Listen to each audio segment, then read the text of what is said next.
நீங்கள் பார்த்துக் கொண்டிருப்பது நமது கேப்டன் டிவி. இளைஞர்களின் இதய துடிப்பு.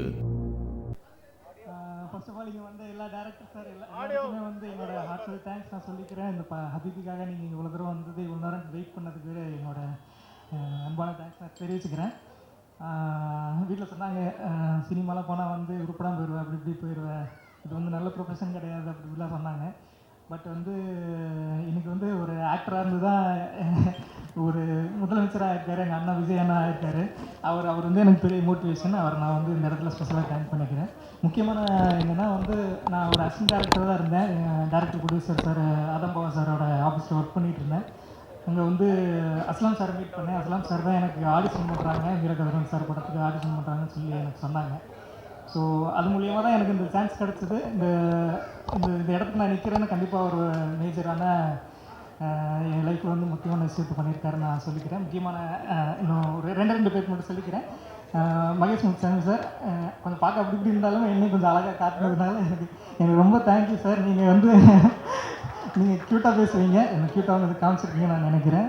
டீமில் ரஹீம் சார், மோகன் ப்ரோ, உமேஷ் ப்ரோ எல்லாருக்குமே வந்து நான் ரொம்ப தேங்க்ஸ் சொல்லிக்கிறேன். ப்ரொடியூசர்ஸ் நேசன் ப்ரொடக்ஷன், அப்புறம் ரோமியோ பிக்சர்ஸ் வந்திருக்காங்கன்னு சொல்லி சொன்னோன்னே எனக்கு சும்மா சொல்கிறாங்கன்னு நினச்சேன். பட் அவ்வளோ பெரிய ப்ரொடக்ஷன் வந்து ஹபீபி எடுத்து பண்ணுறது வந்து எனக்கு ரொம்ப என்ன சொல்கிறதுனே தெரில, அந்தளவுக்கு எனக்கு இதுவாக இருக்குது. ஓகே, ரெண்டு பேர் மட்டும் முக்கியமாக நான் சொல்லணும்னு நினைக்கிறேன். கஸ்தூரிராஜா சார், எனக்கு வந்து எங்கள் அப்பா பேர் ராஜா. அவர் வரல, இன்றைக்கி மதுரையில் இருக்கார். அவர் எங்கள் அப்பா வந்து எவ்வளோ கஷ்டப்பட்டு என்னை இந்த அளவுக்கு பெரிய ஆளாக்கி நான் எங்கேயுமே வந்து நான் நினச்சதே கிடையாது. இவரோட எனக்கு பெஸ்ட்டாக ஒரு அப்பா கிடச்சிருக்காருன்னா நான் இது வரைக்கும் நான் வந்து என் லைஃப்பில் நான் நினச்சிருக்கேன். அந்த அந்த அந்த அந்த ரெஸ்பெக்டும் அவருக்கு வச்சுருக்கேன். நான் என்ன ரெஸ்பெக்ட் வச்சுருக்கேனோ அதே மாதிரி ரெஸ்பெக்ட் எனக்கு வந்து கஸ்தூரிராஜா சார் மேலே இருக்குது. அவர் நான் சார்னு சொல்கிறத விட கஸ்தூரிராஜா அப்பான்னு நான் சொல்கிறேன். சார், இங்கே தனுஷ் சார் மட்டும் அப்பா இல்லை, நான் இனிமேல் உங்களுக்கு அப்பா தான் கூப்பிடுவேன். ரொம்ப thank you sir, thank you very much sir. அப்புறம் என்னோடய டைரக்டர் சார் படாத பாடுபட்டார். எனக்கு வேர்ட்ஸே இல்லை. ஏன்னா ரொம்ப கஷ்டமாக இருக்குது. ஏன்னா ஒரு முஸ்லீம் படம்னு சொல்லிட்டு அவர் எடுத்துகிட்டு வந்ததாக இருக்கட்டும், ஒரு நியூ ஃபேஸை வச்சுட்டு அவரை வந்து ஒரு ப்ரொடக்ஷனில் போயிட்டு அதை செல் பண்ணுறதுக்கு ஒரு இடத்துல போய் ஒரு நாள் வெயிட் பண்ணி அவர் முடியாமல் நிறையா நான் சொல்ல முடியாத ரீசன்ஸ்லாம் இருக்குது. அவர் நிறையா கஷ்டப்பட்டுருக்காரு, ஹெல்த் ரீசன்ஸ்லாம் நிறையா கஷ்டப்பட்டுருக்காரு, தூங்க இல்லாமல் ரொம்ப பயங்கரமான ஒரு ஒரு ஒரு பேக்லாஸோட இந்த படத்தை வந்து இந்த ஸ்டேஜுக்கு கொண்டு வந்தது என் டைரக்டர் சாருக்கு வந்து நான் இந்த இடத்துல ரொம்ப நன்றியை தெரிவிச்சுக்கிறேன். இந்த படத்தில் இருக்கிற 100% கிரெடிட் வந்து என் டைரக்டர் சார் தான் நான் சொல்கிறேன். Thank you very much sir. ஒரு இப்படி ஒரு ஹியூமன் பீயிங் கூட ட்ராவல் பண்ணுறது எனக்கு நான் லைஃப் வரைக்கும் சீரியஸ் பண்ணுவேன். சாங்ஸ் சார் ரொம்ப தேங்க்யூ சார். படத்துக்கு மியூசிக் போட்டதுக்கு வல்லோனே சொல்லிவிட்டு லெஜெண்டரி நாகூர் சாரோட சாங் ஒன்று ஏஐயில் மூலியமாக போட்டு கொடுத்தாங்க. அதை நம்ம முன்னாள் முதலமைச்சர் எம்பி ஸ்டாலின் சார் அதான் ரிலீஸ் பண்ணி கொடுத்தாங்க. அப்புறம் இன்னொரு லவ் சாங்லாம் இருக்குது, சூப்பராக இருக்கும். எல்லாம் ஷேர் பண்ணுங்கள், சப்போர்ட் பண்ணுங்கள். ஸ்பெஷலாக தேங்க்ஸ் சொல்லணுன்னா ராம் சார் இருக்கார். ராம் சார் வந்து தேங்க்யூ வெரி மச் சார். எல்லா ஸ்டேஜ்லேயுமே ஒரு ஸ்டேஜ் விடாமல் எங்கெல்லாம் போகிறாரோ எல்லா இடத்துலையும் ஹபீபியை கண்டிப்பாக அவர் வந்து சொல்லி வேர்ல்டு வைடு வந்து ஹபீபியை வந்து வெளியில் கொண்டு வந்ததுக்கு ரொம்ப நன்றி sir. Thank you very much sir. எல்லாம் தேங்க்யூ. ரொம்ப லேட் ஆகிடுச்சு, சாரி. Thank you sir. முக்கியமான சாரி இது ரெண்டு பேர் சொல்லிக்கிறேன், சாரி. மாலைக்கா ஃபஸ்ட் படம் என் கூட ஸ்டார்ட் பண்ணாங்க, கொஞ்சம் டிலே ஆகிடுச்சு. பட் கடன்னு நிறைய படம் பண்ணிட்டாங்க. மாளவிகா ஃபேன்ஸ் கிளப்பில் நானும் இருக்கேன். நானும் உங்களோட பெரிய பிக் ஃபேன். தனுஸ்ரீ இருக்காங்க. தனுஸ்ரீ வந்து ஒரு இஸ்லாம் பொண்ணு வந்து அவங்க வேறு நான் சொல்ல விரும்பல, வேறு ரிலீஜனாக இருந்தாலுமே அவங்க அந்த ஒரு இஸ்லாம் கேரக்டர் வந்து எடுத்துகிட்டு அவங்க ஒரு போல்டான ஒரு முஸ்லீம் பொண்ணு, படித்த பொண்ணு, ஒரு ஒரு அட்வான்ஸ்மெண்ட்டோட ஒரு பெட்டர் பார்த்து வந்து காட்டணுன்ற ஒரு போல்டாக அவங்க வந்து ப்ரெசென்ட் பண்ணது கண்டிப்பாக தேங்க்யூ தனுஸ்ரீ. அப்புறம் என் கூட ஆக்ட் பண்ண ஆக்ட்ரஸ் ஆக்டர்ஸ் அண்ணா சாரி அண்ணா உங்கள் டைம் உங்கள் பேர்லாம் எழுதி வச்சுருக்கேன் சொல்ல மறந்துட்டேன், கொஞ்சம் டைம் ஆயிடுச்சு. Okay, thank you thank you. அண்ட் ஓ டு மாளவிகா உங்களோட. எல்லாருக்கும் வணக்கம். First of all, to the media and all the guests, thank you so much for coming and supporting our film.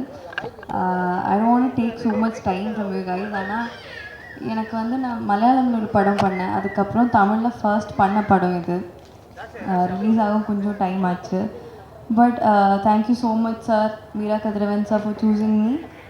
Because அது வரைக்கும் I don't think he have seen anything of mine. So thank you so much and I wish a huge success for the whole film.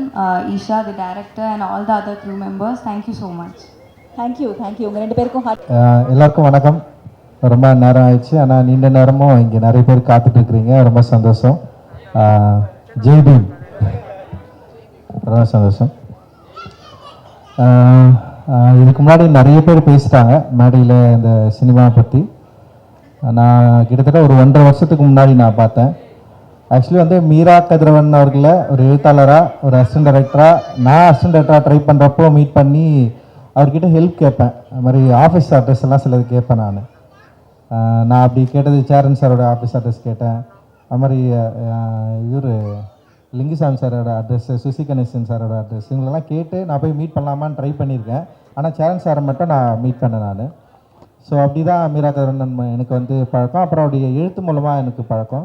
அப்புறம் பிரபல லோகிதாஸ் இயக்குனர் கூட அவர் வேலை செஞ்சுருக்காரு. So அதுவுமே எனக்கு வந்து ரொம்ப இன்ஸ்பைரிங்காக இருக்கும் அவர் படங்களை பார்க்குறதுக்கு. ஸோ அவர் எடுத்த 2 படங்களும் முக்கியமான படங்களாக இருந்தது. அண்ட் அவர் அதுக்கப்புறம் வந்து அபிபின்னு ஒரு படம் எடுத்திருக்காரு, என்னை பார்க்க சொன்னார். நான் ஆக்சுவலி அந்த படத்தை பார்த்துட்டு பயங்கர எமோஷ்னலாக ஆனேன். ஏன்னா அந்த சினிமா எனக்குள்ளே உண்டாக்கின அந்த பதபதைப்பு இருக்குல்ல, ஒரு படத்தை பார்க்குறப்போ ஒரு லைஃப்பை ரொம்ப நெருக்கமாக பார்த்த ஒரு உணர்வு எனக்கு இருந்தது. நான் அதுக்கு முன்னாடி இப்படி ஒரு வாழ்க்கையை ரொம்ப கிட்ட இருந்து பார்த்தது கிடையாது. இப்போ அடிப்படையில் நமக்குள்ளே பல வேறுபாடுகள் இருக்குது. இந்த இந்திய சமூகம், அதுவும் குறிப்பாக தமிழ் சமூகத்தில் வந்து பல வேறுபாடுகளோட, பல வேறுபாட்டு நிறைந்த தெருக்களோட தனித்தனியாக பிரிஞ்சு, ஆனால் ஒரே சமூகமாக வாழற ஒரு மாயைக்குள்ளே தான் நம்ம வந்து இருப்போம். ஆனால் நமக்குள்ளே பல வேறுபாடுகள் இருக்கும். யாரும் யாரோட லைஃப்பை பற்றியும் சரியாக தெரிஞ்சுக்கிறதும் இல்லை, புரிஞ்சுக்கிறதும் இல்லை. ஆனால் பெரும்பான்மையாக இருக்கிற சமூகங்கள் பற்றி இங்கே சினிமாக்கள் தொடர்ந்து பேசிகிட்டே இருந்திருக்காங்க. அப்படி இருக்கிறப்ப தான் நான் என்னை பற்றியான தேடலில், என்னை பற்றியான சினிமாவை நான் என்னுடைய குடும்பத்தோடைய இல்லை என்கிட்ட இருக்கிற கதாபாத்திரங்களில், கதைகளில் தேட ஆரம்பித்து அப்படி ஒரு சினிமாவை வடிவமைச்சு இன்றைக்கி உங்களுக்கு முன்னாடி நான் வந்து நின்றுட்டுருக்கிறேன். ஸோ அப்படி யோசிக்கிறப்போ, இப்போது என்னுடைய திரைப்படங்களில் நான் படம் எடுக்கிறப்போ சில தோழர்கள் வந்து கேட்குறது உண்டு, உங்களுடைய திரைப்படங்களில் நீங்கள் ஏன் இஸ்லாமியரை காட்சிப்படுத்துறதில்லை, இல்லை திருநங்கைகளில் நீங்கள் ஏன் காட்சிப்படுத்துறதில்லை, இல்லை வேறு சில கதாபாத்திரங்களை நீங்களும் தவிர்க்கிறீங்க அப்படின்ற மாதிரி வந்து சொல்லுவாங்க.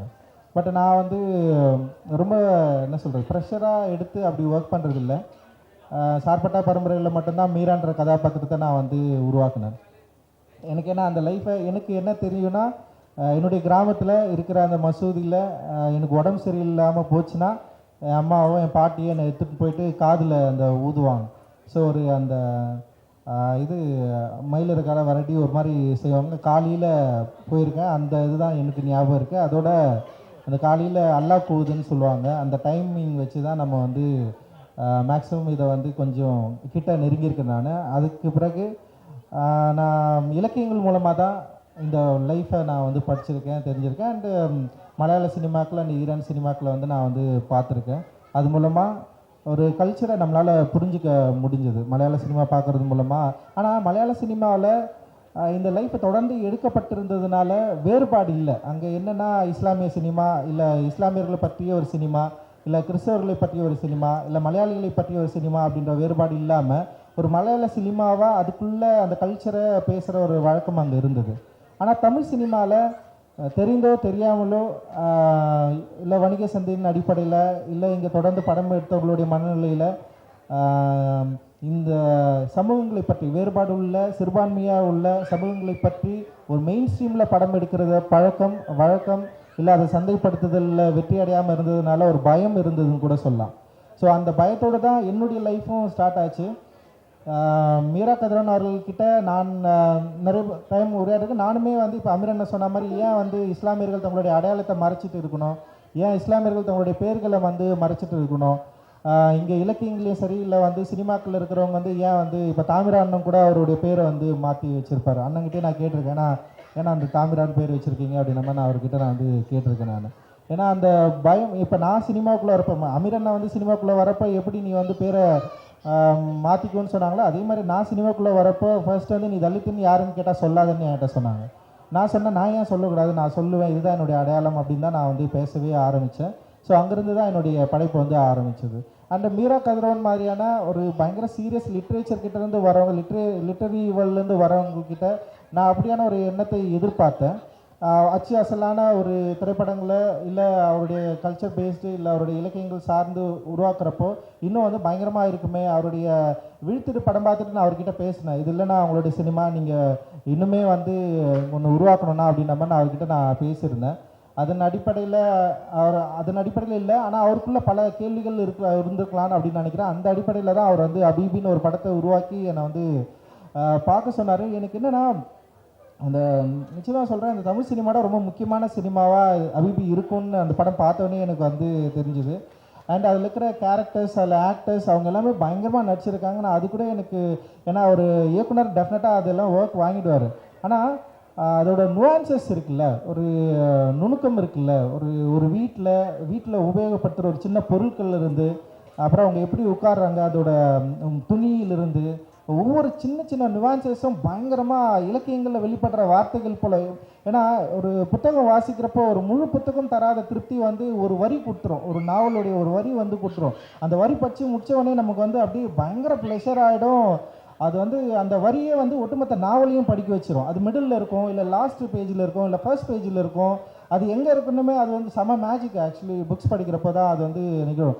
அந்த மாதிரி தான் அபீபியை நான் வந்து பார்க்குறேன். அபீபி வந்து தமிழ் சினிமாவோட ஒரு மிக முக்கியமான ஒரு மேஜிக் நிகழ்த்தலாம் நான் வந்து பார்க்குறேன். டெஃபினட்டாக இது வந்து ஒரு பெரிய பாய்ச்சலை நிகழ்த்திருக்கு. ஒரு இத்தனை ஆண்டுகால சினிமாவில் ஒரு வெளிப்படையான யாருக்கும் பயம் இல்லாமல் இப்படி பேசுகிறதுக்குல இதுவே ரொம்ப மோசமாக இருக்குது. யாருக்கும் பயமாக யாருக்கு பயப்படணும் நம்ம, அதுவே ரொம்ப இருக்குது. அவர் படத்தை எடுத்துகிட்டு ஏன் இவ்வளோ பதட்டப்படணும்? மீரா கதிரவன் வந்து இந்த படத்தை எடுத்துகிட்டு அவ்வளோ பதட்டத்தோடு வருவார். இது எப்படி மக்கள் எடுத்துப்பாங்களா, இதை பற்றி பேசுவாங்களா, எல்லோரும் வந்து இது என்ன சினிமான்னு சொல்லுவாங்க, இந்த இப்படி ஒரு சினிமா எடுக்கிறப்போ வந்து நமக்கு என்ன மாதிரி கேட்டகரைஸ் பண்ணுவாங்க, இது வந்து மெயின் ஸ்ட்ரீம் ஆடியன்ஸ்க்கு பிடிக்காது. ஏன்னா ஒரு சாதாரணமாக சினிமா எடுக்கிற எந்த இயக்குனருக்கும் படம் ஓடணும் ஓடக்கூடாதுன்னு ஒரே பயம்தான் இருக்கும். யாருக்காவது எல்லாருக்கும் பிடிக்கணும் பிடிக்காமல் போயிடுமோன்ற ஒரு பயம்தான் இருக்கும். ஆனால் இந்த இயக்குனருக்கு இன்னும் கூடுதலான ஒரு நெருக்கடி இருக்குது. அந்த நெருக்கடியை இந்த சமூகம் கொடுத்துருக்குல்ல, இந்த சமூகம் கொடுக்குறப்ப அப்போது இந்த பிரச்சனைகளை இந்த நெருக்கடிகளை கொடுக்குற அந்த சமூகங்களிலிருந்து உருவாகிற ஒரு கலைஞன் தன்னுடைய படைப்பை ஒரு சுதந்திரமாக விடுதலை உணர்வோடு உருவாக்க முடியாமல், அப்படி உருவாக்கினாலும் அது எப்படியாவது எந்த பிரச்சனையும் இல்லாமல் மக்கள்கிட்ட கொண்டு போய் சேர்க்கணுன்ற ஒரு எண்ணம் இருக்குல்ல, இப்படி ஒரு ப்ரெஷரை உருவாக்கப்பட்ட ஒரு இடத்துலேருந்து வந்து இப்படி ஒரு அற்புதமான ஒரு சினிமாவை மீரா கதிரவன் அண்ணன் வந்து பண்ணியிருக்காரு. அது நிச்சயமாக மக்களுக்கு ரொம்ப பிடிச்ச சினிமாவாக இருக்கும். ஏன்னா தமிழ் சினிமா ரசிகர்கள் ரொம்ப வித்தியாசமானவர்கள், மற்ற சினிமாவை மாதிரி மற்ற சினிமா ரசிகர்கள் மாதிரி கிடையாது அப்படின்னு நான் நினைக்கிறேன். ஏன்னா படம் எடுத்து முடிக்கிற வரைக்கும் என்னுடைய படமும் சரி இல்லை இங்கே இருக்கிற ஒரு சீரியஸான ஃபிலிம் எல்லாமே என்ன நடந்திருக்குன்னா வந்து ஆடியன்ஸ்க்கு பிடிக்காதுன்னு தான் எல்லாராலையும் சொல்லப்பட்டிருக்கு. ஆனால் தியேட்டரில் வந்ததுக்கப்புறம் வந்து பயங்கரமாக பிளாஸ்ட் பண்ணியிருக்காங்க, பயங்கரமாக கொண்டாடி இருக்கிறாங்க. அந்த மாதிரி நிச்சயமாக அபீபி வந்து கொண்டாடப்படும், பிளாஸ்ட் பண்ணப்படும், பயங்கரமாக ஒர்க் ஆகும் அப்படின்னு நான் நினைக்கிறேன். சினிமாவில் வந்து இது ஒரு பெரிய ஒரு முன்னுதாரணமான சினிமாவாக மாறும். இதற்கு பிறகு வந்து வேறுபாடுகள் கலைந்து எல்லா லைஃப்பையும் வந்து ரொம்ப சகஜமாக பேசுகிற ஒரு சினிமாவை ஒரு தமிழ் சினிமா சூழலில் உருவாகிறதுக்கான வாய்ப்பு டெஃபினட்டாக இருக்குன்னு நான் நினைக்கிறேன். ஏன்னா அப்படி தான் இது எல்லாமே மாறி இருக்குது. யாருமே பேசாத வரைக்கும் அதுக்கு பின்னாடி பல கதைகள் பேசப்பட்டிருக்கு. ஆனால் பேசி உடைச்சதுக்கப்புறம் இது இவ்வளோதானா அப்படின்ற இடத்த மாதிரி அதுக்கப்புறம் அதில் பயங்கர எக்ஸ்ப்ளோர் பண்ண ஆரம்பிச்சிடும். இப்போ எப்படி தலித் லைஃப்பை பேசுறதுக்கு முன்னாடி இப்படி ஒரு லைஃப் எட்டால் படமே ஓடாது, இது வந்து அங்கே பற்றிக்கிட்டே எரியும், தியேட்டர் கொடுக்க மாட்டாங்க, அவ்வளோ நிறைய சொன்னாங்க. ஆனால் படம் எடுத்து முடிச்சதுக்கப்புறம் படம் மக்களுக்கு ஆடியன்ஸு பிடிச்சதுக்கப்புறம் அதுக்கு ஒரு சந்தை மதிப்பு உருவானதுக்கப்புறம் அந்த படத்தை பயங்கரமாக எக்ஸ்ப்ளோர் பண்ணாங்க, அந்த கதைக்களங்களில் பயங்கரமாக எக்ஸ்ப்ளோர் பண்ணாங்க. நிறைய பேர் லைஃப்பை எடுக்க ஆரம்பித்தாங்க. ஈவன் நான் தலித்ஸே வந்து தலித் லைஃப்பை வந்து பயங்கரமாக செலிப்ரேட் பண்ணி பண்ணி எடுக்க ஆரம்பித்தாங்க. அவரோட வாழ்க்கையை வந்து மக்கள்கிட்ட கொண்டு போய் சேர்க்க ஆரம்பித்தாங்க. மக்களும் ஏற்றுக்கிட்டாங்க, பயங்கரமாக கொண்டாடினாங்க. வேறுபாடுகள் நிறைந்த இந்த தமிழ் சூழலில் சுவாரஸ்யமான ஒரு சினிமா தரப்போ டெஃபினட்டாக கொண்டாடுவாங்க அப்படின்றதுக்கு இதெல்லாமே வந்து ஒரு முன்னுதாரணமாக இருந்தது. அது போல தான் இப்போ வேறுபாடுகள் நிறைந்த, அதுவும் வந்து நமக்குள்ள மத ரீதியான வேறுபாடுகள் இருக்கிற இந்த இடத்துல இந்த கல்ச்சரை நம்மளால் வந்து இது ஏற்றுக்க முடியுமா, கொண்டாட முடியுமா, நிறைய வந்து எண்ணங்கள் நமக்கு இருக்கலாம். பட் அப்படி அதை பிரேக் பண்ணி நிச்சயமாக அபிபி வந்து எல்லாராலையும் கொண்டாடப்படக்கூடிய ஒரு சினிமாவாக மாறும். மிக அற்புதமான திரைக்கலைஞர்கள் இந்த படத்தில் நடிச்சிருக்காங்க அண்டு வாழ்ந்திருக்காங்க அப்படின்னு தான் நான் சொல்லுவேன். நான் வந்து ஆக்சுவலி சாம் சிஎஸ் மியூசிக் பண்ணாத ஒரு வேர்ஷனை நான் வந்து பார்த்தேன். கிட்டத்தட்ட 1.5 வருஷத்துக்கு முன்னாடி நான் வந்து பார்த்தேன்.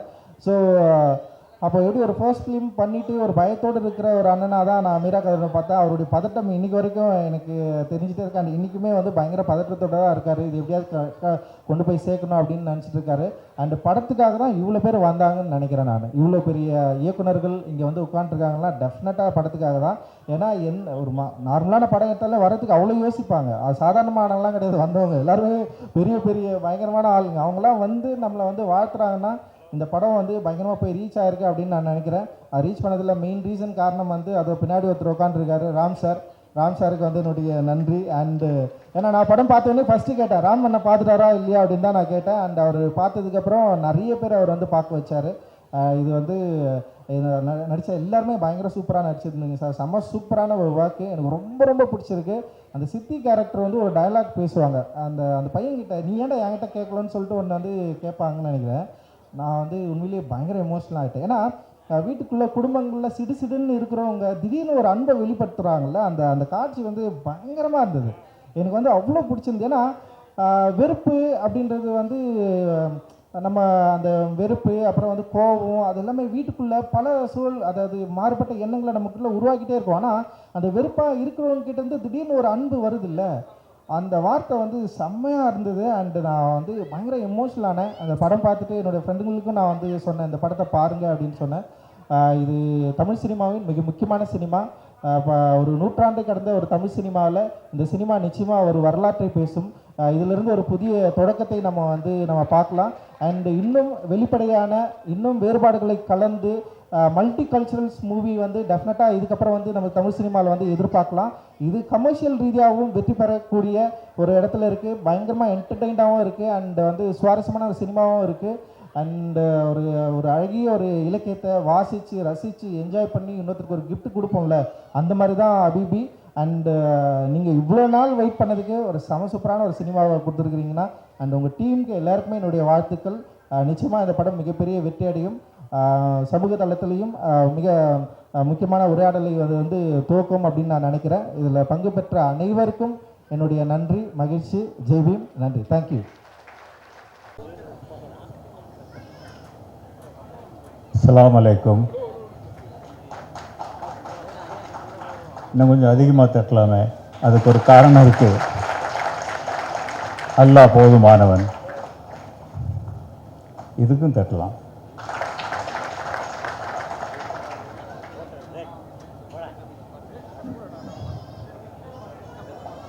எனக்கும் இளையராஜாவுக்கும் அவருக்கு என் மேலே லவ் இருக்கோ இல்லையோ, எனக்கு அவர் மேலே ரொம்ப காதல் இருக்குது. இளையராஜா மேலே யாருக்கு தான் காதல் இருக்காது. அவருடைய வித்யா கர்வம் உலகத்தை வெஞ்சியது. அதை புரிஞ்சுக்கிட்டா தான் அவரோட நம்ம காதலை கண்டினியூ பண்ண முடியும். இன்னைக்கு வரைக்கும் எங்களுக்குள்ள அந்த அன்பு குறையவே இல்லை. அதுக்கப்புறம் மீரா கதிரவன் கொஞ்சம் வித்யா கர்வம் அதிகமாக உள்ளவர் தான். அவரோட எனக்கு தீரா காதல் இருக்குது.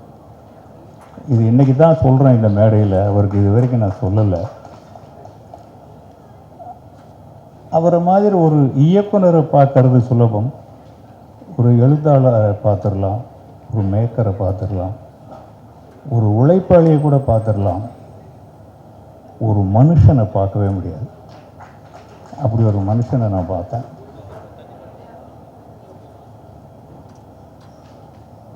எனக்கு நடிக்கணுங்கிற ஆர்வம் துளியும் கிடையாது, எனக்கு நடிக்கவும் தெரியாது.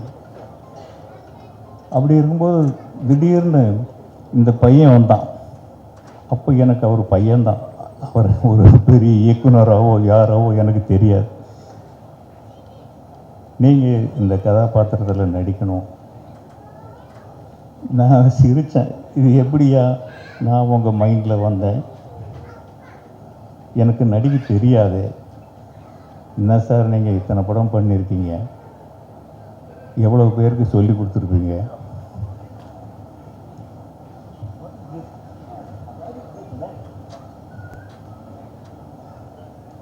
ஒரு போகிற போக்கில் ஒரு பெரிய காமெடி பண்ணிட்டு போகிறார் பாருங்க. அவர் மாதிரி ஒருத்தர் பேச முடியுமா இங்கே? நான் சொன்னேன், சிரிச்சிட்டேன் நான். இந்த இந்த கெட்ட ஐடியா உங்களுக்கு யார் கொடுத்தது? எனக்கு நடிக்க தெரியாது. அப்போ அவர் சொல்கிறார், என்ன சார் நீங்கள் இவ்வளோ படம் பண்ணியிருக்கீங்க, எவ்வளோ பேருக்கு நீங்கள் சொல்லி கொடுத்துருப்பீங்க, எவ்வளோ டேக் வாங்கியிருப்பீங்க, நடிகர் திலகம் சிவாஜி கணேசனோட வேலை செஞ்சுருப்பீங்க, உங்களால் முடியும்னு அவர் சொல்கிறார். என்னால் முடியும் என்பதை நான் சொல்ல வேண்டும். மற்றவங்க அப்புறம் நான் எனக்கு கொஞ்சம் கோபம் வந்துட்டோ, நான் ரொம்ப கோபக்காரையா, உங்களால் என்னை வேலை வாங்க முடியாது, தயவு செஞ்சு நீங்கள் தப்பிச்சு பொழைச்சி போயிடுங்கன்னு சொல்கிறேன், படம் பாதியில் நின்றுடும் போயிடுங்கன்னு சொல்கிறேன். ஒரு கிட்டத்தட்ட ஒரு மணி நேரம் இருக்கும்னு நினைக்கிறேன். ஒரு பவுண்டட் ஸ்கிரிப்டை என் கையில் கொடுத்துட்டு, அப்போ தான் முதல் முறையாக நான் ஒரு பவுண்டட் ஸ்கிரிப்டை வாங்குகிறேன் கையில். நான் இத்தனை படம் பண்ணி ஒரு படத்துக்கும் பவுண்டட் ஸ்கிரிப்ட் பண்ணதே கிடையாது. இதை படித்து பார்த்துட்டு நீங்கள் சொல்லுங்கள்.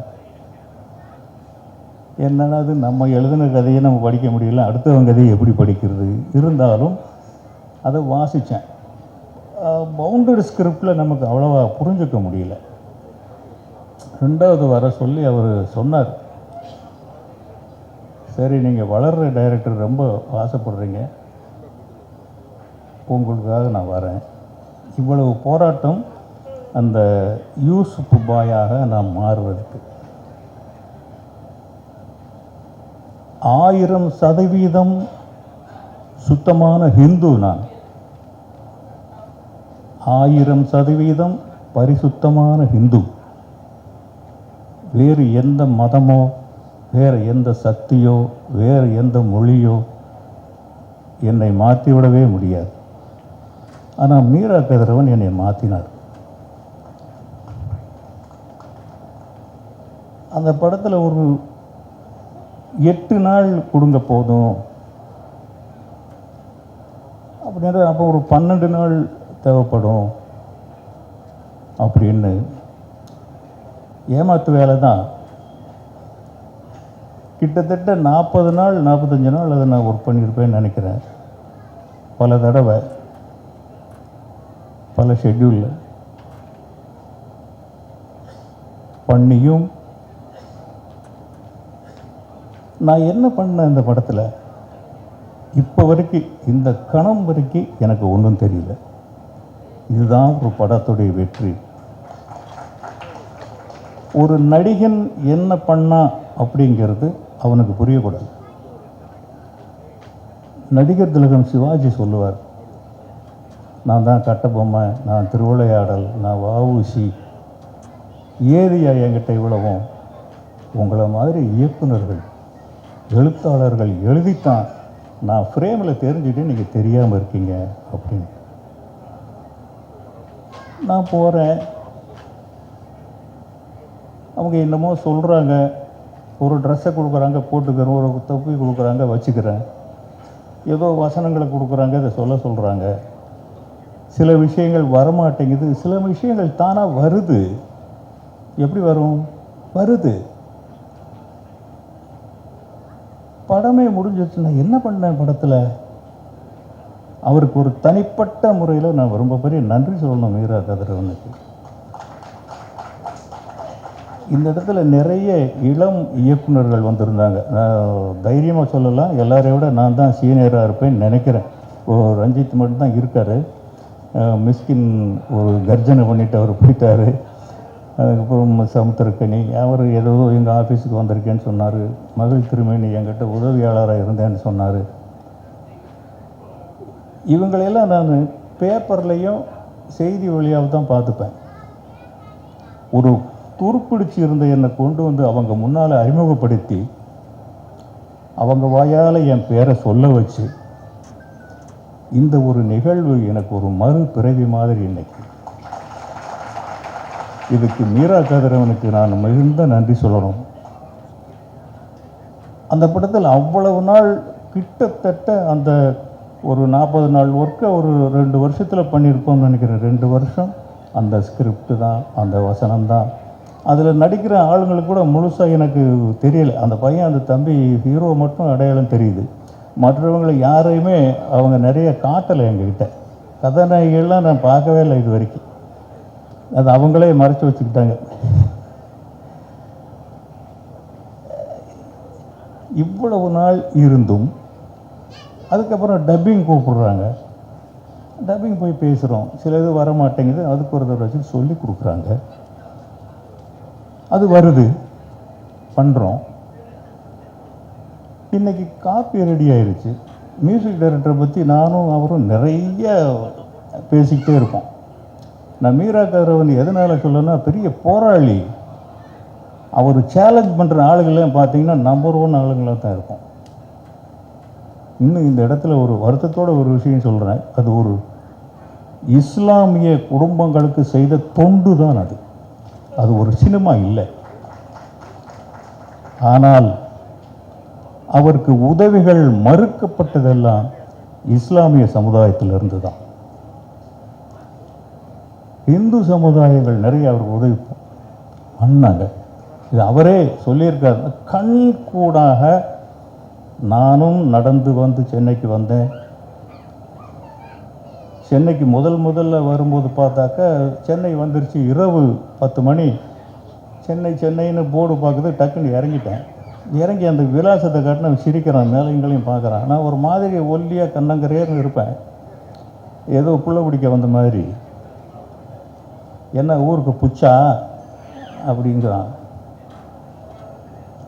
இல்லை, இந்த அட்ரஸுக்கு போகணும். அடப்பாவி, இன்னும் 20 கிலோமீட்டர் போகணும்டா. நீ தாம்பரத்தில் இறங்கிட்டேன். சென்னை இத்தனை நமக்கு சென்னை தானே மெயின். அப்படி 5 அறிவோட சென்னைக்கு வந்த என்னை கூட்டிகிட்டு வந்து நடின்னு சொல்லி நடிக்க வச்சார். நடித்தோம். டப்பிங்கில் வந்து சொல்லிக் கொடுக்குறேன். அராபிக் சொல்லிக் கொடுங்குறாரு. அராபிக்னா என்னன்னு விட தெரியாது எனக்கு. சொல்லிக் கொடுத்தாரு. இவ்வளவு பண்ணியும் இப்போ வரைக்கும் நான் ஒரு முஸ்லிமான நடித்தேங்கிறது எனக்கு ஞாபகத்திலே வரல. ஒரு கதாபாத்திரம் அப்படி தான் அமையணும். வீரபாண்டிய கட்டபொம்மனில் சிவாஜி நடிக்கும்போது பல தடவை மேடைகளில் நாடகத்தில் நடிக்கும்போது பல தடவை ரத்தம் சிந்திருக்காருன்னு சொல்லியிருக்காங்க. நான் என்ன பண்ணேன் எனக்கு தெரியல. அது மீரா கதிரவனுக்கு தான் வெளிச்சம். சில இடங்களில் அவருக்கும் எனக்கும் ஹபீபிங்கிற பேர்லேயே எனக்கு உடன்பாடு இல்லை. நான் சொல்லியிருக்கேன், இது என்ன சார் ஹபீபின்னு? இப்போ எல்லாம் என்னென்ன வைக்கிறாங்க பேர். லவ்னு ஒரு படம், சின்ன 2 எழுத்துக்களில் படம் வைக்கிறாங்க. நீங்கள் என்ன இப்படி வைக்கிறீங்களே? அவர் அந்த ஒரு கருக்கொண்ட மேகம், அதை வந்து மழை பெஞ்சாதான் தெரியும் அது என்ன அப்படின்ட்டு. சில நேரம் காத்தடிச்சா அப்படியே போயிடும். ஆனால் இது ஸ்ட்ராங்கான மேகம், அசைக்கவே முடியாதவரை. நான் ரொம்ப விவாதம் பண்ண மாட்டேன், பண்ணவே மாட்டேன். ஏன்னா நான் ஒரு டெக்னீஷியன். என்னுடைய தொழிலில் சிவாஜியோட படம் பண்ணியிருக்கோம், ராஜா சாரோட படம் பண்ணியிருக்கோம். அவங்களே குறுக்கிட்டாலும் நான் ஒத்துக்க மாட்டேன். நம்ம எப்படி இன்னொருத்தனுடைய கிரியேட்டிவிட்டியில் போய் நம்ம கிராஸ் பண்ணலாம்? விட்டு கொடுத்துருவேன். ஜஸ்ட் சார் நான் இப்படி பண்ணட்டுமா? அது ஒரு இஸ்லாமிய வேஷமா? எந்த இடத்துலையுமே நான் உட்காந்து அவர் ஷார்ட் சொன்னதுக்கப்புறம் ஒரு முஸ்லீமாக இது எப்படி பண்ணலாம் அப்படின்னு நான் யோசித்ததே கிடையாது. தாடி வளர்க்க சொன்னார், ஒரு சாக்ரிஃபைஸ் தான். நான் அவருக்காக பண்ண தியாகம் இந்த தாடி வளர்த்தது ஒன்று தான். அது இவ்வளவு பெரிய ஒரு பேரை வாங்கி கொடுக்கும் அப்படிங்கிறது எனக்கு தெரியல. நான் ஒரு சிறந்த நடிகன் அப்படின்னு என்னால் சொல்லிக்க முடியுமா என்ன? அதுதாங்க நான். என் ஒய்ஃபுக்கிட்ட இருக்கும்போதும் அப்படித்தான் இருப்பேன், என் பிள்ளைங்களோட இருக்கும்போதும் அப்படித்தான் இருப்பேன், எல்லார்கிட்ட இருக்கும்போதும் நான் அப்படி தான் இருப்பேன். என்னை யூசுப்பாக மீரா கதிரவன் மாற்றிக்கொண்டார். நீங்கள் உங்களுக்கு வர்றதை நீங்கள் பண்ணுங்கள் சார், நீங்கள் நடிக்காதீங்க. உங்கள் முகம் ஒரு திராவிட முகம். என் முகம் திராவிட முகம்னு ஒரு கண்டுபிடிச்சிட்டு இருக்கா பாருங்க. பண்ணுனேன். நிஜமாவே எனக்கு நடித்தோம்னும் தெரியல, டப்பிங் பேசினோம்னும் தெரியல. சத்தியமாக இன்றைக்கு வரைக்கும் நான் படம் பார்க்கலைங்க. எனக்கு அந்த படம் பார்க்க பயமாக இருக்குது. நான் நடிச்சிருக்கேன்னு சொல்கிறீங்க, நாம் எப்படி பார்க்குறது? என்னை ஒரு நடிகனாக நான் இன்னும் அங்கீகரிக்கவில்லை. அதனால் அந்த படத்தை தியேட்டரில் போய் மக்களோட உட்காந்து தான் பார்ப்பேன். பல தடவை சொல்லுவார், நீங்கள் பாருங்கள், நீங்கள் பாருங்கள், நீங்கள் வாங்க, இன்றைக்கி இவங்க பார்க்க வரீங்களா, இன்றைக்கி ரஞ்சித் சார் பார்க்குறாரு, நீங்கள் வரீங்களா, இன்றைக்கி சமுத்திரகனி பார்க்குறாரு, நீங்கள் வரீங்களா, கேட்டுக்கிட்டே இருப்பார். என்னை விட்டுருங்க சார், நான் ஒரு மனுஷனாக வாழணும்னு நினைக்கிறேன். அவங்க போய் பார்த்தோன்னே படம் பார்த்தா சூப்பராக பண்ணியிருக்கீங்கன்னு ஒரு கை கொடுக்கணும், ஒரு காப்பி கொடுக்க வைப்பாங்க. இது தானே வாழ்நாள் பூரா பார்த்துட்ருக்கோம். விடுங்க, இதை நான் தியேட்டரில் பார்க்குறேன் அப்படின்னு இன்றைக்கி வரைக்கும் அந்த படம். ஆனால் இவங்கள சொல்கிறதெல்லாம் நானாக கனவுல யோசிக்கிறேன். ஓ, இப்படி வாழ்ந்துருக்கோமா நாம், இப்படி சத்தியமாக இப்போ வரைக்கும் சொல்கிறேன். அவள் ஒவ்வொரு வருடத்தையும் காட்சியை ரொம்ப அழகாக விளக்குவார். அப்போல்லாம் நான் ஒரு முஸ்லீமாக கனவு கற்பனை பண்ணி அந்த காட்சியை நான் ஆலோசிக்கவே இல்லை. எப்படி இவ்வளவு ஒரு போராட்டம், போராடி போராடி போராடி போராடி டெய்லி காலையில் அவருக்கு ஒரு ஃபோன் பண்ணால் தான் எனக்கு நம்மளை மேலே நம்பி பணம் போட்டு ஐயோ இந்த ஆள் நல்லா இருக்கணுமே, இந்த ஆள் நல்லா இருக்கணுமே அப்படின்னு எனக்குள்ள ஒரு பயம் இன்னைக்கு வரைக்கும் இருக்குது. அவருக்கு இந்த படம் இத்தனை பேர் பாராட்டுறதுனால அவருடைய காயங்களுக்கெல்லாம் ஒரு மருந்து மாதிரி இன்னைக்கு ஆயிருக்கு அவர். அதர்வைஸ் இதுக்காக அவர் இழந்த இழப்புகள் கணக்கே கிடையாது. எனக்கு தெரியும், நான் சொந்த படம் எடுத்திருக்கேன். கிட்டத்தட்ட ஒரு 15 படம் நான் ப்ரொடியூஸ் பண்ணியிருக்கேன். முதல் படம் இன்னொன்று இருக்குது, ஒரு போராட்டங்கள் வரக்கூடிய படங்கள். இந்த படத்தில் அவர் பண்ணியிருக்கிற போராட்டம் இருக்குல்ல, காரில் அவர் ட்ராவல் பண்ண தூரங்கள், அவர் போய் பார்த்த மனிதர்கள், அவர் போய் கெஞ்சிய இடங்கள், அவர் போய் காத்திருந்த தவம். நானே கேட்பேன், நீங்கள் ஏன் இப்படி போய் காத்து கிடக்குறீங்க? காம்ப்ரமைஸே பண்ண மாட்டார். எனக்கு 2 படம் என் வாழ்க்கையை தீர்மானம் பண்ணது, 2 படம். நாட்டுப்புற பாட்டு என்னுடைய முதல் படம், இந்த ஒத்தருவா தாரங்கிற பாட்டு வந்த படம். துள்ளுவதோ இளமை என்னையும் என் மகன் தனுஷ், என் மகன் செல்வராகவன், என் குடும்பத்தையே கட்டமைச்ச இந்த 2 படங்களுமே கண்ணீர் விட வச்ச படங்கள். அவ்வளவு பிரச்சனைகள் அந்த படத்தில். ஆனால் அது 2ம் தான் ஒரு ரொம்ப பெரிய ஒரு வளர்ச்சியை கொடுத்தது. இந்த படமும் அவருடைய போராட்டத்துக்கு அவருக்கு ஒரு மிகப்பெரிய விளைச்சலாய் அமையும். ஒரு போராட்டம் தான் ஆழமாக நிலத்தை உழுதால் தான் நீங்கள் விதை விதைக்க முடியாது. அதில் தான் பயிர் விளையும். என்னுடைய மனசில் இருக்கிறத சொல்லிட்டு போகணுன்னா ஒரு நாள் பத்தாது, ரொம்ப நாள் அவர் இந்த இடத்த விட்டு போகிறதுக்கு. ஒரு நாள் அவர், நான் தனுஷோட அப்பா, நான் பெரிய ஃபேமிலி, இன்றைக்கி நான் நடித்து தான் சம்பாதிக்கணுங்கிற அவசியம் இல்லை. வேலைக்கு போகாமல் சும்மா இருந்தால் எனக்கு பல கோடி கொடுத்துருவாங்க எங்கள் பசங்க. நான் வேலை செய்ய போகிறேன்னா 10 பைசா கொடுக்க மாட்டாங்க. அவ்வளோ வசதியாக இருக்கேன் நான் இன்றைக்கி. என் பிள்ளைகள் என்ன காரில் போகிறாங்களோ அந்த காரில் தான் நானும் போகிறேன். என் பிள்ளைகள் எந்த மாதிரி வீட்டில் வாழ்கிறாங்களோ அந்த மாதிரி வீட்டில் தான் நானும் வாழ்கிறேன். இந்த திமிரு எனக்குள்ளே இருக்குது. இவர் என்ன அங்கே உட்கார வச்சுட்டு ஒரு மாடியில் என்னமோ நடக்குது. இது என்னையா எடுக்கிறாங்க மேலே இவ்வளோ நேரமாக? அதாவது ஒரு 2 மணிக்கு கேமரா எடுத்துகிட்டு போனவங்க எனக்கு ஷாட் இருக்குன்னு சொல்லிட்டு போயிட்டாங்க. அதுக்கப்புறம் கீழே வரவே இல்லை. என்ன நடக்குது மேலே அப்படின்னா, இல்லை சார், அந்த பொண்ணு ஏதோ டேப் ரெக்கார்டரில் பேசுகிற மாதிரி எடுக்கிறாங்க அப்படின்னு சொன்னாங்க. ஏன்னா ஒரு பொண்ணை கூட்டிகிட்டு போய் ஒரு சின்ன ரூம்குள்ளே வச்சுக்கிட்டு எடுத்துக்கிட்டே இருக்கிறாங்க. நமக்கு என்ன தோணும்? நம்ம உட்கார வச்சுக்கிட்டு ஒரு சின்ன ஆர்டிஸ்ட்டை வச்சு எடுத்துக்கிட்டு இருக்காரு இவர் அப்படின்னு தோணுச்சு எனக்கு. அன்னைக்கு சாயந்தரம் கேட்டேன், இது என்ன சீன் நீங்கள் பண்ணுறது? அப்புறம் சொன்னார், இங்கேருந்து இந்த பொண்ணு பேப்பர் கார்டரில் பேசி அனுப்புகிறா, அதுக்கு அங்கேருந்து இந்த கணவன் பேசி அனுப்புகிறான்.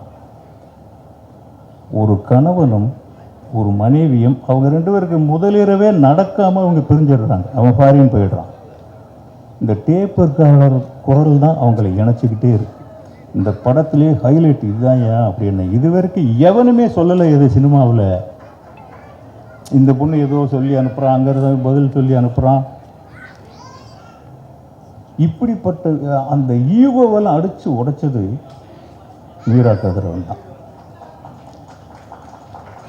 இது எப்படி வெற்றி அடைஞ்சாலும் சரி, எவ்வளவு பெரிய வெற்றி அடைந்தாலும் சரி, எவ்வளவு வசூல் பண்ணாலும் சரி, இந்த படத்தில்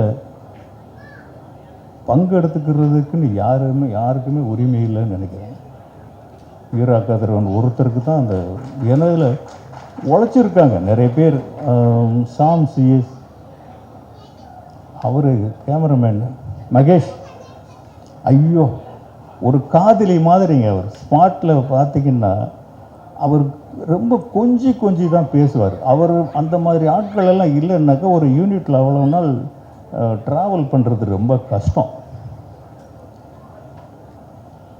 இப்படிப்பட்டவங்களாம் இருந்தும் கூட யாரோ பணம் போட்டிருப்பாங்க, யாரோ இந்த விதையை ஊண்டி இருப்பாங்க. இருந்தாலும் இப்போ ராகுல் ஒருத்தர் வந்து ஒரு விலாசம் போட்டிருக்காரு பாருங்க, அதுதான் அந்த படத்துக்கு உயிர் கொடுத்து விட்டது. இந்த சந்தையில் மாடு வாங்க போகணுன்னா பல்ல பிடிச்சி பார்ப்பாங்க, நினச்சா பிடிச்சி பார்ப்பாங்க. இப்படி தான் இன்றைக்கி சின்ன படங்குள்ள நிலைமை. பிடிச்சி பார்த்து என்ன படம் எடுத்திருக்கு, ஆர்டிஸ்ட் யார் இல்லை அப்படின்ட்டு போயிடுவாங்க அவங்க. இவர் அவ்வளவையும் பொறுத்து இந்த ராகுலுக்கு எப்படி அவருக்கு ஹார்ட்ஸ் ஆஃப் அந்த அவருக்கு மீரா கதிரவன்கிற அவருக்கு ஒரு பெரிய தைரியமாக இருக்கிறதே அந்த ராகுல்ங்கிற ஒரு கதாபாத்திரம் தான். அவர் மாதிரி ஆளுங்க நிறைய இருந்தால் என்ன மாதிரி நானும் கூட இன்னொரு 10 படம் எடுக்கலாம்.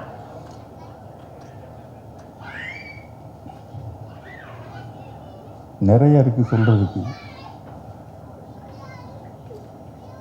இன்றைக்கி வந்து நான் பாட்டில் சின்ன சின்ன படங்களை பண்ணிவிட்டு இன்றைக்கும் என்னால் பண்ண முடியும். 100 பேருக்கு ஒரு கேப்டனாக இருந்து என்னால் சர்வீஸ் பண்ண முடியும், திமிரோடு நடக்க முடியும்.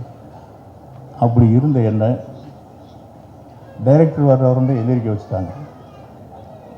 அவ்வளோ பெரிய விஷயங்கள் இருக்கு, போய் நடி. நான் நடிக்கலை, இருந்தால் கூட நடிக்கிறதுங்கிற சாதாரண விஷயம் இல்லை. எவரோ ஒருத்தனுடைய கருவில் உருவான ஒரு எண்ணத்தை நம்ம வாங்கி நம்ம கருவில் ஊற வச்சு அதை திருப்பி அவனுக்கு பிடிச்ச மாதிரி கொடுக்கணும். இது சாதாரண விஷயம் இல்லை. இது ஏதோ ஒரு வகையில் அவருக்கும் எனக்கும் ஒரு கெமிஸ்ட்ரி ஒர்க் அவுட் ஆகிடுச்சு. நான் ஒன்றும் அப்படியெல்லாம் வாங்கி யோசித்தான், யூசுப் இப்படி இருப்பானா, இந்த தாடி இப்படி தடவலாமா, இந்த இடத்துல இப்படி தொப்பி மாற்றி வச்சுக்கலாமா, இப்படிலாம் யோசிக்கவே கிடையாது. நான் பாட்டில் போனேன், தறி அடிங்கன்னாங்க அடித்தேன், சிரிங்கன்னாங்க சிரித்தேன், சாப்பிடுங்கன்னாங்க சாப்பிட்டேன். ஐயோ சில இடங்களில் வார்த்தைகள் என்னமோ முன்ன வந்த சொய் எங்கே இருக்கார் அவர், அது என்ன டைலாக் சார் அது, முன்ன வந்த சொய்ய சொம்ப மறைச்சி தான். இப்போ வரைக்கும் அவர் இன்னைக்கு வரைக்கும் அர்த்தம் சொல்லலை. முன்ன வந்த சொய்ய பின்ன வந்த சொம்பு பாருங்க, இப்போவே எப்படி வளர்றன்ட்டு. இப்படி தான் அங்கே டப்பிங்லேயும் அப்படித்தான். இப்படியெல்லாம் என்னை சொல்ல வச்சு படுத்தி டேக்குகள் வாங்கி இப்படி திரும்புங்க அப்படிம்பார். நான் பாட்டில் திரும்புவேன், அவர் பாட்டில் எடுத்துக்குவார். இப்படி ஒரு கப்பலில் ஏற்றி விட்டுருக்காரு என்ன. இந்த கப்பல் இன்னும் எவ்வளவு தூரம் ட்ராவல் பண்ணும், அது எவ்வளவு தூரம் ட்ராவல் பண்ணாலும் எவ்வளவு உயர்ந்த இடங்களுக்கு போனாலும் மீரா கதிரவன் அந்த பெருமை உங்களை சேர்ந்தது தான். என்னுடைய கெரியரில் உயிருள்ள வரை சினிமாவில் இருப்பேன் அப்படிங்கிற ஒரு நம்பிக்கையை கொடுத்தது மீரா கதிரவன் தான் இந்த படத்தின் மூலமாக. இல்லைன்னா இயக்குனராக இனிமேல் என்னுடைய படங்களை விரும்பி பார்க்க மாட்டாங்க. அது எனக்கு அது தெளிவாக தெரியும். நான் என்னுடைய பலமும் எனக்கு தெரியும், என்னுடைய பலவீனமும் எனக்கு தெரியும். இனி நான் படங்கள் எடுக்க முடியும். எங்கள் வீட்லேயே எதிர்ப்பு. நான் வெளியில் போனாலே சந்தேகப்படுறாங்க, எங்கேயாவது போய் படம் எடுக்க போயிடுவானோ, எங்கேயாவது போய் கடன் வாங்க போயிடுவானோ. இன்னும் எங்கள் பசங்க அம்மா அப்பா எங்கேம்மா இருக்காரு, கோயம்புத்தூர் போயிருக்காருமா. எதுக்குமா கோயம்புத்தூருக்கு? இவ்வளவு ஷாக் இருக்குது என்னுடைய ஒவ்வொரு அசைவிலையும். அப்படியே வீட்டில் புழுங்கி புழுங்கி அழுந்தி போயிருக்க வேண்டிய என்னுடைய வாழ்க்கையை திசை திருப்பி நடிப்புங்கிற ஒரு துறையில் இன்றைக்கி அதுக்கப்புறம் ஒரு 5 படம் நடிச்சிட்டேன். இப்போவும் ஃபோன் பண்ணி கேட்டுக்கிட்டே தான் இருக்காங்க. அது ரொம்ப சந்தோஷமாக இருக்குது. ஒருத்தர் காலையில் ஃபோன் பண்ணி, சார் ஒரு கதை சொல்லணும் சார். அப்படியா தம்பி சொல்லுங்கள். அப்படி இந்த ஒரு வாழ்க்கையை எனக்கு கொடுத்த, நீண்ட பிரயாணத்துக்கு வழிவகுத்து கொடுத்த மீரா கதிரவன் அவர்களே, உங்களுக்கு மிக்க நன்றி. நான் எந்த மதத்துக்கும் சொந்தமானவன் அல்ல. நான் ஒரு எழுத்தாளன், நான் ஒரு சுதந்திர பறவை. எந்த மதத்திற்குள்ளும் பறப்பேன். எம்மதமும் சம்மதம். இன்னும் நீங்கள் சொல்ல போனீங்கன்னா இந்த அதுதான் ஒரு முக்கியமான பாயிண்ட். அதை சொல்ல மாட்டேன். எப்படி எனக்கு இந்த இஸ்லாமியம் எனக்கு உள்ளே வந்தது? எங்கள் ஊரில் நான் சின்ன பையனாக இருக்க இருந்து எனக்கு இஸ்லாமிய நண்பர்களோட பழக்கம். அவங்க எங்களை மாமா மச்சான்னு கூப்பிடுவாங்க. நாங்கள் அவங்க பொண்ணுங்களை சைட் அடிப்போம். எங்கள் அப்பா அம்மா அவங்கள மாமா மாப்பிள்ளைன்னு கூப்பிட்டுக்குவாங்க. இதெல்லாம் எதுக்குன்னு அப்போ தெரியல எனக்கு. என்னுடைய கல்லூரி பருவம் வந்தது. உத்தமபாளையம் ஹாஜி கருத்தராவுத்தர் ஹவியா காலேஜ், ஒரு இஸ்லாமிய கல்லூரி. சென்னைக்கு வர்றோம். சென்னைக்கு வந்தாக்க ராஜ்கிரன்கிற இஸ்லாமிய கடவுள் எனக்கு முதல்ல வாய்ப்பு கொடுக்குறாரு. என்னுடைய ஆடிட்டர் அக்பர் அலிங்கிற இஸ்லாமியர், என்னுடைய வழக்கறிஞர் ஒரு இஸ்லாமியர், இன்னைக்கு மீரா கதிரவன் ஒரு இஸ்லாமியர். என்னுடைய படங்களில் கூட ஒரு நன்றிக்காக நான் யாராவது ஒரு இஸ்லாமியர் படத்தில் போட்டு ஒரு சின்ன கேரக்டர் கொடுத்து கூட போட்டு வச்சுப்பேன். எனக்கும் அந்த இஸ்லாமியர்களுக்கும் அவ்வளவு தொடர்பு இருக்குது. நண்பர்களை இப்போவும் சொல்கிறேன், அது ஒரு இஸ்லாமிய படம் அல்ல. படம் கைத்தறியும் நெசவும் அந்த குடும்பத்தில் கதையே அதுதான். அதாவது இந்த நெசவு தொழில் நலிஞ்சு போக போக அந்த வீட்டில் இருக்கிற பசங்கள்லாம் அப்பாவை மதிக்க மாட்டேங்கிறாங்க இல்லை மதிக்கிறாங்க. இருந்தால் கூட அப்பாவுக்கு இது புரியலையே, காலமாற்றம். அதுதான் போராட்டம். அந்த படத்தினுடைய மெயின் தீமே அதுதான். அந்த புரிதல் இல்லை அவங்களுக்கு.